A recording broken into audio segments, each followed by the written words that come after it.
എല്ലാവർക്കും നമസ്കാരം. വിഭജിക്കയിലേക്ക് സ്വാഗതം.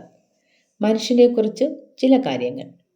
ഹോമോ എന്ന ജനുസിൽ ഇന്ന് ജീവിച്ചിരിക്കുന്ന ഏക ജീവിയാണ് മനുഷ്യൻ. ഏറ്റവും കൂടുതൽ ചിന്തിക്കാനും ഭാഷ ഉപയോഗിക്കാനും വിവേചിക്കാനും കഴിവുള്ളതും ഏറ്റവും കൂടുതൽ മസ്തിഷ്ക വികാസം പ്രാപിച്ചതുമായ ജീവിയാണ് മനുഷ്യൻ. ഇതിനെല്ലാം ഉപരിയായി ഭൂമിയിലെ ഏറ്റവും കൂടുതൽ വിഷമുള്ള ജീവിയും മനുഷ്യൻ തന്നെയാണ്. എൻ്റെ അഭിപ്രായത്തിൽ നേരത്തെ സൂചിപ്പിച്ച ചിന്താശക്തിയും ഭാഷാ നൈപുണ്യവും വിവേചനവും മസ്തിഷ്ക വികാസവും എല്ലാം കൂടിയതുകൊണ്ടാണ് ഇന്ന് മനുഷ്യൻ അഹം എന്ന ഭാവം കൈക്കൊണ്ട് ഭൂമിയുടെ തന്നെ താളം തെറ്റിക്കുന്നത്. ഓരോ മനുഷ്യനും ഒന്ന് മാത്രം ചിന്തിച്ചാൽ നന്ന്. എത്ര തന്നെ അഹങ്കരിച്ചാലും അധികാരദാഹിയായാലും എല്ലാം എനിക്കെന്ന് കരുതി വെട്ടിപ്പിടിച്ചാലും തൊട്ടടുത്ത നിമിഷം ഹൃദയത്തിൻ്റെ തുടിപ്പൊന്ന് നിലച്ചാൽ പിന്നെ ആരും ഒന്നുമല്ല.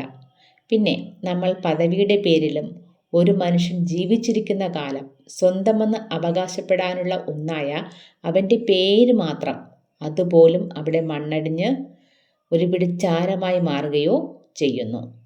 ഓരോരുത്തരും ചിന്തിക്കുക, എനിക്കൊരു നല്ല മനുഷ്യനായി ജീവിക്കണമെന്ന്.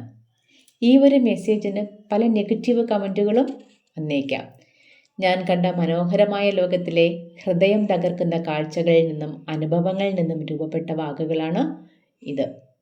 ഒരുപാട് സംസാരിക്കാനുണ്ട്. ഇന്ന് നല്ല വാക്കുകൾ കേൾക്കാനും താല്പര്യമില്ലാത്ത മനസ്സുകൾക്ക് ഇതൊക്കെ പുച്ഛമായിരിക്കും. എന്നാലും ഭൂമിയിലെ ഏറ്റവും മഹത്തായ സൃഷ്ടിയായ മനുഷ്യ മനസ്സുകളോട് ഒരപേക്ഷ, ഇനിയെങ്കിലും ഒരു നല്ല മനുഷ്യനായി ജീവിക്കുക. നന്ദി.